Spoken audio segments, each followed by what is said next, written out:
Good afternoon, everyone. I am not going to talk about biomedical research. I guess it's bio on the bio and not biomed on the bio. So maybe this is a bit of a palate cleanser.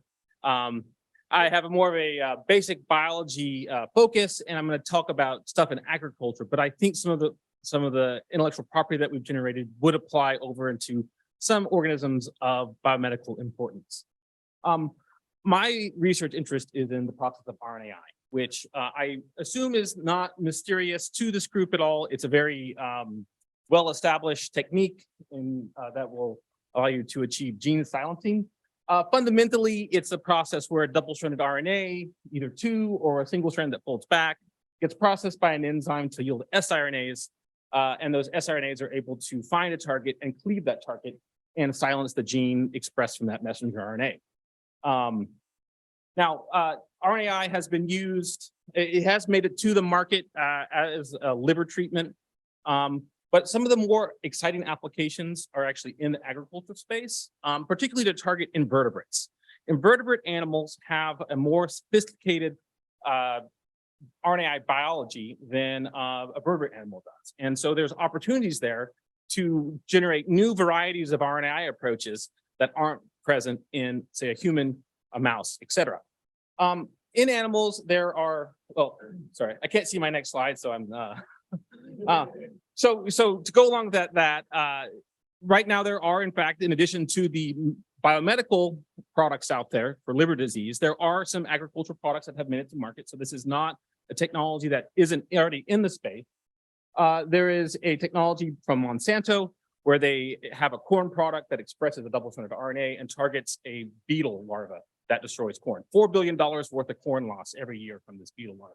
And their most recent transgenic corn technology includes this RNAi approach.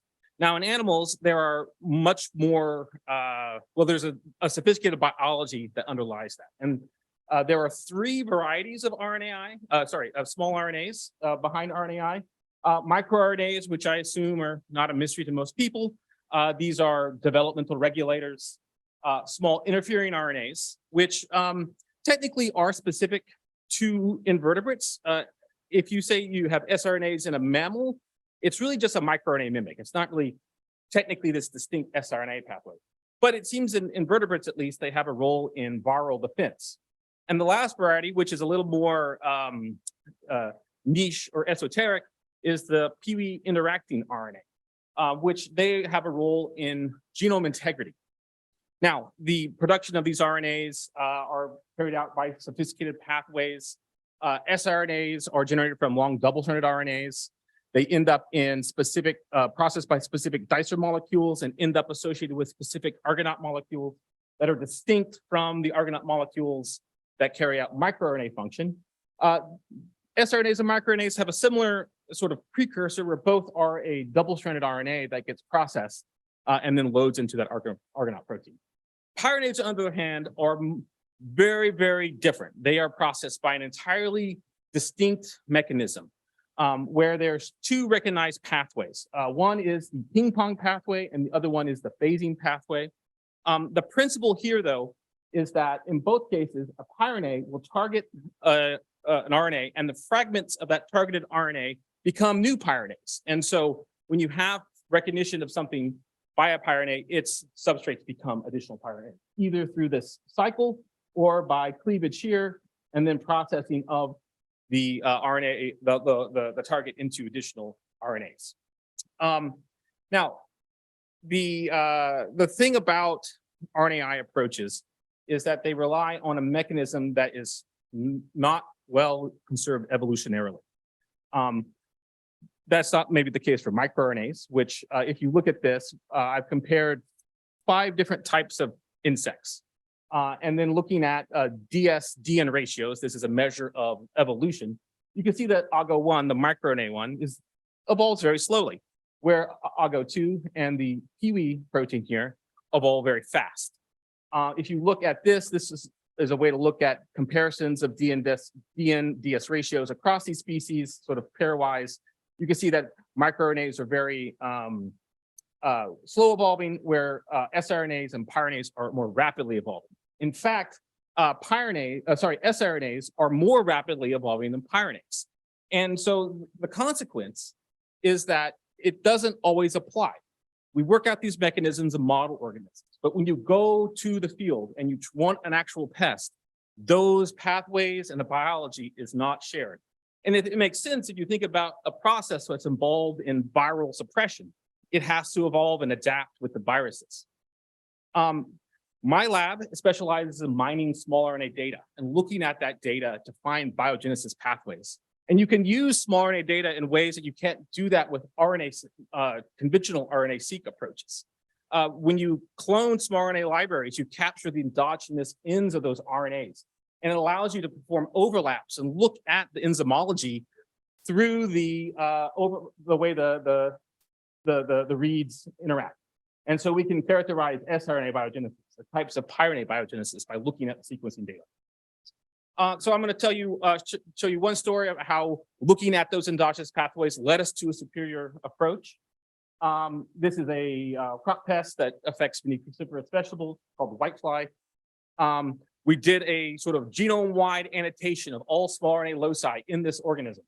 And we found that most things look like pyrenates.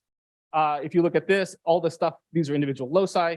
They're sort of all down here, all these pyrenates. If you look at this, PI represents pyrenates. Almost all the loci in these guys are pyrenate-based loci. And we can see those, the overlap for the ping pong and the phasing also for these pyrenates in the species. So what we want to do was actually, let's develop a gene technology based on pyrene, and so distinct from siRNA. And so what we did is we fused our pyrenate sequences to a target gene. This would recruit a Pee-wee protein, which then would lead to phasing production of pyrenates and then suppression of a target through this mechanism. This just describes, I'm getting low on time, so I'm not going to go through all of this, but this just describes the locus that we found. So we looked at different parameters and we were able to, yes, this is a pyrenate locus that has features that we can use for this technology. Key here, though, is once we fed it to this organism, you can see that this is levels of gene expression, so control versus the conventional double-stranded RNA. And then the pyrenate approaches, you can see that we can achieve knockdown with single-stranded RNA. We don't have to use double-stranded RNA to achieve gene silencing with this platform. And so then we went into an organism that we knew was insensitive to double-stranded RNA. This is an organism that does not respond to double-stranded RNA. And so we wanted to apply the pyrenate platform in this organism. I realized after the fact that I forgot the labels down here, so just please bear with me. So this is control here. And then this is double-stranded RNA, and you can see that there's no significant difference. If we take, this is also double-stranded RNA, no significant difference. But once we use the own target pyrene, you can see that we can begin to get gene expression through RNAi in this organism where it was it wasn't possible beforehand. The other thing that we noticed was when we looked at alignments of reads across the RNA, so we fed the RNA to the organism, resequenced the small RNAs, you can see that this yellow represents fragments. And so when you put a double-stranded RNA, almost all of it becomes fragments because the organism specifically processes out double-stranded RNAs as, virus or garbage or something it doesn't want to do. But then our pyrenate, which you can see is only one strand, a single-stranded RNA, this black here represents pyrenates, and you see that predominantly we get pyrenate expression from this construct. So they are, in fact, generating the expected molecule in vivo. And so to summarize, siRNAs, a great technology, but they're restricted to these double-stranded RNAs. They're shorter than pyrenates, and so by adding more length to your small RNA, you achieve greater specificity in genomes. You have no flexibility. It must be a double-stranded RNA, and some organisms selectively eliminate that double-stranded RNA. And so with pyrenate platforms, you can get around that. I could design motifs, sequences, other things into this RNA.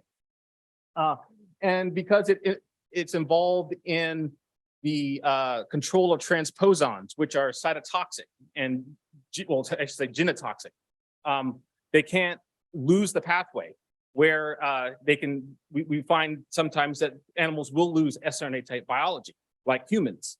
And so there's less chance for it to be resistant. And so looking at different organisms, I expect this to be functional in moths, butterflies, bugs, grasshoppers, mites, and spiders, and bivalves. Right. And thank you.